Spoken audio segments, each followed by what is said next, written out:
Halo semuanya, salam sejahtera. Saya merasa topik ini penting dan perlu sekali untuk kita bahas ya. Mengingat kita lihat di berita beberapa hari terakhir angka COVID semakin naik dan menurut data juga kejadian positif COVID-19 pada ibu hamil juga semakin meningkat. Dan kemarin juga banyak sekali yang DM di Instagram saya atau mungkin komen di YouTube, sedang hamil dan terinfeksi COVID-19, bingung harus ngapain. Video ini penting sekali buat Anda yang sedang hamil atau mungkin saat ini sedang hamil dan terinfeksi COVID-19. Seperti apa penjelasannya? Simak terus.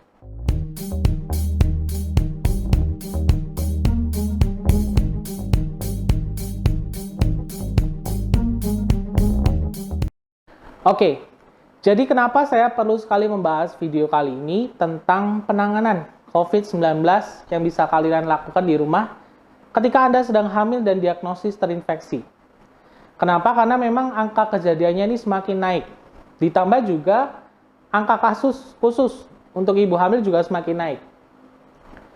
Nah, untuk masalah COVID-19 pada ibu hamil ini sebenarnya memang kita harus sikapi serius.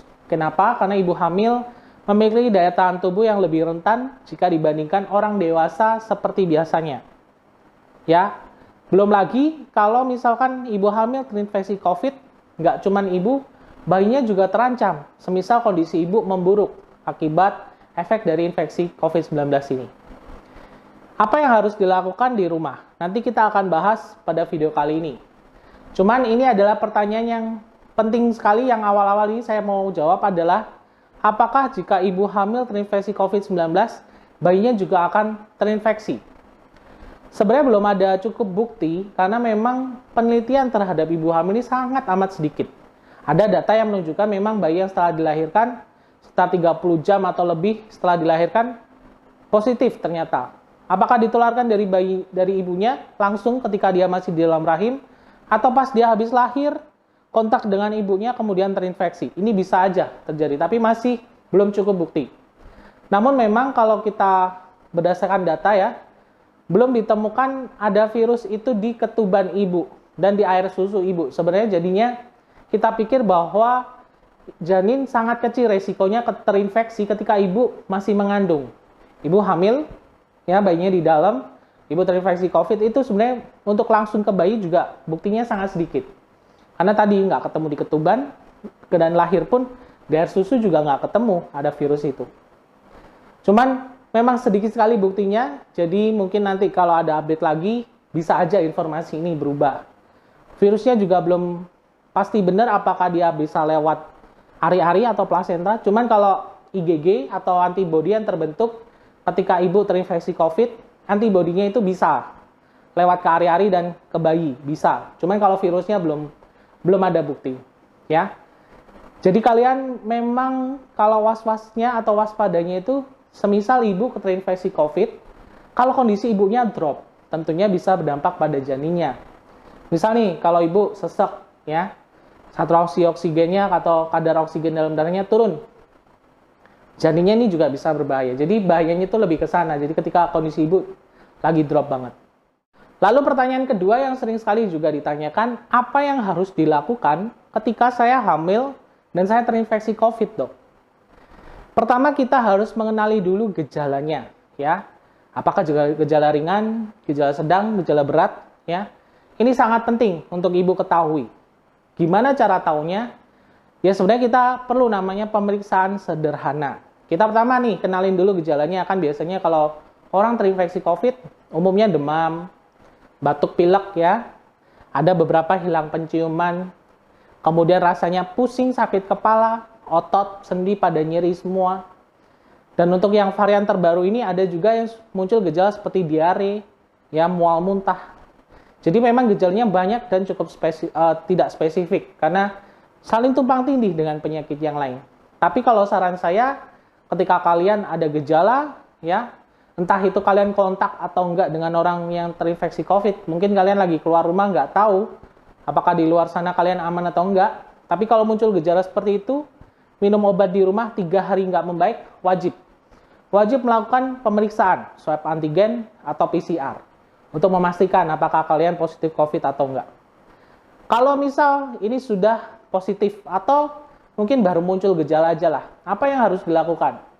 Pertama, kalian harus lapor ke fasilitas kesehatan kalian. Bisa di puskesmas, bisa di dokter pribadi kalian, dokter kandungan kalian, atau bidan kalian. Buat kalian yang mungkin tinggalnya jauh dari kota.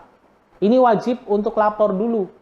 Kenapa harus lapor? Supaya data kalian tercatat, kondisi kalian bisa dipantau, dan kalian bisa dijadwalkan untuk pemeriksaan atau mungkin pemberian obat-obatan. Jika kondisi kalian tiba-tiba muncul gejala yang cukup berat atau bahkan memburuk. Jadi ini penting sekali. Pertama adalah lapor dulu.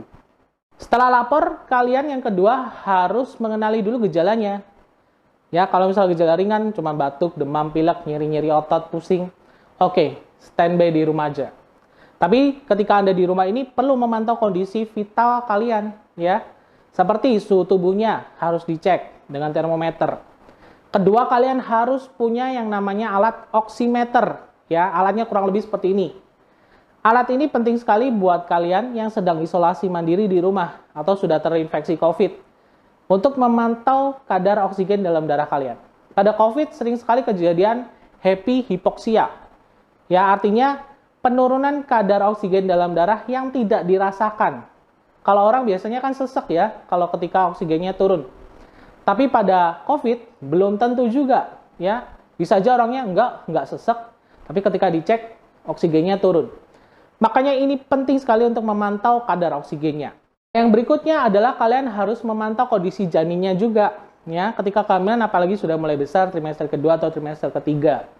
Anda harus cek detak jantung janinnya secara berkala, mungkin 2-3 kali dalam sehari dengan alat Doppler. Di sana kalian tempelin alatnya di perut, nanti akan kedengeran berapa kali frekuensi detak jantung janinnya. Tapi itu memang harus dipasin ya posisinya, supaya suaranya terdengar lebih jelas. Normalnya detak jantung janin ya 110 sampai 160. Kalau di bawah itu atau di atas itu harus hati-hati. Atau ketika kehamilan sudah lumayan gede lah, 7 bulan misalnya, atau 28 minggu ke atas. Kalian juga harus pantau gerakan janinnya. Ini salah satu cara juga buat kalian untuk memperkirakan ya, setidaknya apakah janin saya bagus-bagus saja atau enggak kondisinya. Gerakannya minimal kalau dalam sehari, ya 10-12 kali itu sudah cukup lah. Atau setiap jam ada satu gerakan. Kalau seperti itu ya, sebagian besar kondisi janin masih bagus. Tapi kok sangat menurun, gerakan janin sama sekali nggak kerasa, padahal biasanya dia aktif bergerak, ini juga sebaiknya kalian harus cek. Tanda-tanda kondisi gawat, jika kalian menemukan, misalnya suhu tubuh kalian tinggi sekali, mungkin di atas 38, atau di atas 39 bahkan.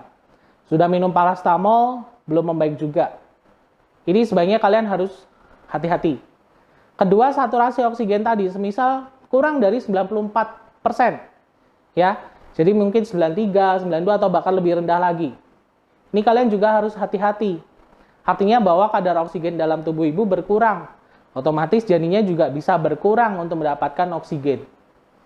Terus Doppler tadi, kalau detak jantung janinnya mungkin di bawah 110 atau di atas 160 per menit, ya, ini juga kalian harus hati-hati. Atau gerakannya, ketika kalian merasakan gerakannya sangat berkurang. Selain memang kondisi ibunya, misalnya kalau ibu tiba-tiba nafasnya jadi berat, atau mungkin ibu merasa kondisinya semakin buruk, lemes, ya bawaannya kayak lemes banget, pengen pingsan, ya, maka kondisi-kondisi ini juga ibu harus perhatikan. Kalau muncul gejala itu ketika isolasi di rumah, ya harus segera menemui dokter atau fasilitas kesehatan terdekat kalian. Memang kalau saat ini kita lihat banyak sekali rumah sakit penuh, ya, tapi setidaknya kalian harus usaha lapor, atau dokter kalian, telepon dokter kalian, telepon puskesmas terdekat. Pokoknya harus lapor supaya dapat pertolongan segera ketika kondisi-kondisi itu muncul. Apa yang harus dilakukan di rumah, dok, untuk meringankan gejala ya? Sebenarnya pada umumnya kalau gejala ringan, cukup kalian istirahat di rumah ya 10 hari plus 3 hari bebas gejala. Artinya ya kurang lebih 13 hari sampai 14 hari lah. Kalian harus isolasi di rumah. Isolasi artinya jangan keluar rumah. Dan kalau misal tinggal bersama keluarga yang lain, dibedakan ruangannya. Misal nih si suaminya nggak ada gejala, kalian muncul gejala, dicek ternyata positif, kalian harus dibedakan ruangannya supaya suaminya nggak ketularan atau anggota keluarga yang lain. Ini wajib. Selama isolasi, ya minum obat-obat seperlunya. Misalnya kalau demam ya minum paracetamol. Misalnya ada batuk pilek, ya sebenarnya ini adalah obat-obat kita nggak boleh sembarangan karena kan sedang hamil, apalagi kalau kalian hamilnya di trimester pertama ya. Ini hati-hati dalam memilih obat. Cuman kalau muncul gejala-gejala seperti itu, konsultasikan aja dulu sama bidan atau dokter kalian supaya nanti dipilihkan obat yang aman. Kalau paracetamol tadi sudah pasti aman. Misalnya kalian demam, minum itu pun nggak apa-apa. Ketiga, kemudian vitamin. Ini juga penting sekali. Vitamin C, vitamin D, dan juga zinc. Ya, jangan asal kalian, aduh harus minum vitamin, banyak apapun vitamin kalian konsumsi. No, jangan seperti itu. Pilih memang vitaminnya ada kandungan itu. Kalaupun di vitamin yang biasa kalian dapat dari bidan atau dokter untuk kehamilannya ada kandungan itu pun juga nggak apa-apa, itu sudah cukup. Jangan sampai banyak over vitamin. Saya sempat ketemu juga pasien yang begitu. Dia minum vitamin over, saking banyak vitamin malah itu juga nggak bagus kalau over vitamin juga ya. Makanya kalau vitamin ya kalau bisa ada C, D, dan juga zinc di luar vitamin kehamilannya. Pastikan dulu kalau vitamin kehamilan kalian tidak mengandung ini ya. Kalau mengandung ini ya sudah, itu aja diminum supaya nggak tumpuk-tumpuk dosisnya. Kemudian ya aktivitas di saat isolasi pada umumnya orang sakit lah, istirahat kan. Kemudian makan makanan bergizi, tinggi protein, tinggi karbohidrat, bebas mau makan apa aja boleh. Gak ada dibatasi banget sebenarnya ya. Yang penting makanannya bersih, matang, sehat lah, yang nggak kiranya memancing reaksinya. Misalnya kalau makan lagi batuk-batuk, makan gorengan, ya jangan juga gitu. Jadi dikenali kondisi sendiri lah. Pokoknya makannya harus bergizi. Minum air yang cukup juga, dan kalau misalkan ibu bisa aktivitas ya boleh jalan sekitar kamar mungkin, gerak aja supaya otot-otot juga pegel. Kalau misalkan istirahat terus juga kadang-kadang pegel kan. Tapi nggak dipaksa ya, kalau misalkan kondisi memang masih lemes, ya jangan dipaksa. Intinya kondisi sekarang memang sedang sulit, semuanya sedang sulit, seluruh dunia sedang sulit, apalagi di Indonesia. Buat kalian yang mungkin muncul gejala-gejala tersebut, jangan panik, tapi kalian harus waspada. Waspada dalam artian mengenali kondisi sendiri dan waspada supaya nggak nularin orang lain, makanya penting sekali isolasi. Semoga informasi ini bermanfaat buat kalian. Ya, dicatat aja semisal kalian muncul gejala-gejala yang tadi saya sebutkan, ya segera menemui dokter, bidan, atau fasilitas kesehatan kalian. Segera ya.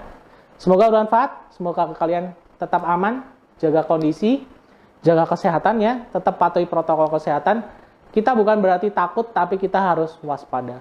Ya, sampai ketemu lagi di video berikutnya.